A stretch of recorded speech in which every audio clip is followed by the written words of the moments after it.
আসসালামু আলাইকুম, welcome back to another video. আশা করছি সকলে ভালো আছেন। সুপ্রিয় দর্শক, আজকের ভিডিওতে কিছু টিপস এন্ড ট্রিক্স জানাবো আপনাদেরকে। যেমন দোকানে বেচাকেনা কম হলে করণীয় কি, দোকানে বেচাকেনা কম হলে বেচাকেনা বাড়ানোর কোনো টিপস আছে কি?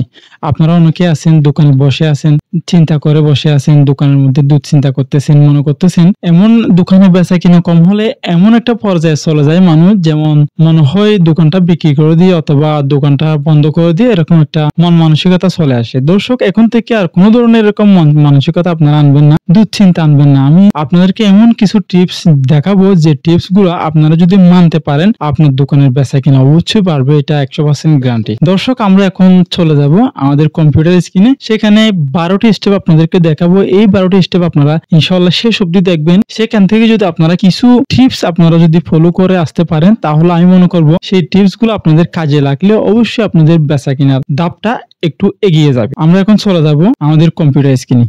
গাইস, এখন কম্পিউটার স্ক্রিনে চলে আসলাম। কম্পিউটার স্ক্রিনে আমি এখন আপনাদেরকে 12টি ধাপ পরে দেখাবো। দর্শক, প্রথম অবস্থায় দেখতে পাচ্ছেন 1 নম্বর হচ্ছে গ্রাহকদের চাহিদা বুঝুন। গ্রাহকরা কি চায় তা জানতে তাদের সাথে সরাসরি কথা বলুন, ফিডব্যাক জেনে নিন এবং তাদের প্রয়োজন অনুযায়ী পণ্য বা সেবা পরিবর্তন করুন। আমরা এখন চলে যাচ্ছি 2 নম্বরে, প্রমোশন ও ডিসকাউন্ট অফার করুন। বিশেষ অফার, ডিসকাউন্ট বা কম্বো ডিল চালু করুন। লয়্যাল্টি প্রোগ্রাম চালু করে নিয়মিত গ্রাহকদের পুরস্কৃত করুন। 3 নম্বর, অনলাইন উপস্থিতি বাড়ান, যেমন সোশ্যাল মিডিয়া, ফেসবুক, ইনস্টাগ্রাম ইত্যাদি, এবং ই কমার্স প্ল্যাটফর্মে দোকানের প্রচার করুন। হোম ডেলিভারি সুবিধা চালু করুন। যদি আপনার দোকান সে অবস্থা থাকে তাহলে হোম ডেলিভারি করতে পারেন। 4 নম্বর, পণ্যের গুণগত মান উন্নত করুন।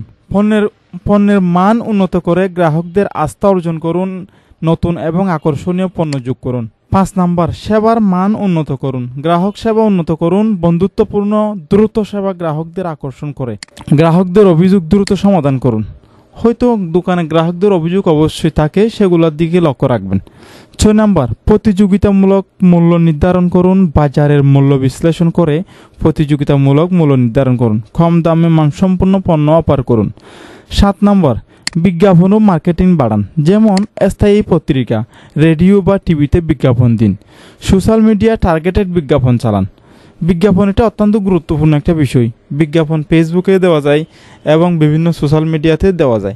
বিজ্ঞাপন নিয়ে আমার চ্যানেলে একটা ভিডিও আছে, আপনারা সেটি দেখে আসতে পারেন। যেমন বিজ্ঞাপন, তাহলে আপনারা বুঝতে পারবেন একটা দোকানে কিভাবে বিজ্ঞাপন করতে হয়।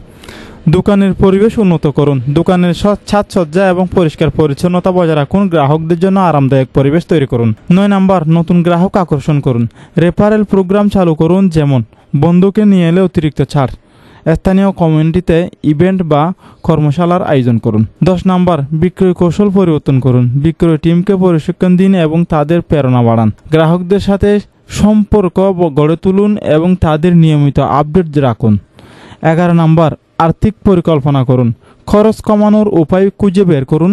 লাভ লোকসান বিশ্লেষণ করে ব্যবসায়িক কৌশল পরিবেশনা করুন। 12 নম্বর, স্থায়ী কমিউনিটির সাথে যুক্ত হন। স্থানীয় ইভেন্ট বা উদ্যোগে অংশগ্রহণ করুন। স্থানীয় ব্যবসায়িক নেটওয়ার্ক তৈরি করুন। দর্শক, এই পদক্ষেপগুলো অনুসরণ করে আপনি ধীরে ধীরে দোকানের বিক্রি বাড়াতে পারবেন। মনে রাখবেন, ধৈর্য এবং পরিশ্রমই সাফল্যের চাবিকাঠি। আশা করি আপনাদের এই বইটি আমি আপনাদেরকে ভিডিও ডেসক্রিপশন বক্সে দিয়ে দেবো। আপনারা চাইলে সেখান থেকে এই বইয়ের 12টি অপশন আপনারা ফলো করতে পারেন। দর্শক, পরিশেষে আমাদের ছোট্ট চ্যানেলটি সাবস্ক্রাইব করবেন, পাশে থাকা বেল আইকনটি ক্লিক করে আমাদের চ্যানেলের সাথে থাকবেন। ফেসবুক থেকে হলে ভিডিওটি শেয়ার করে দিবেন। আসসালামু আলাইকুম ওয়া রাহমাতুল্লাহি ওয়া বারাকাতুহু।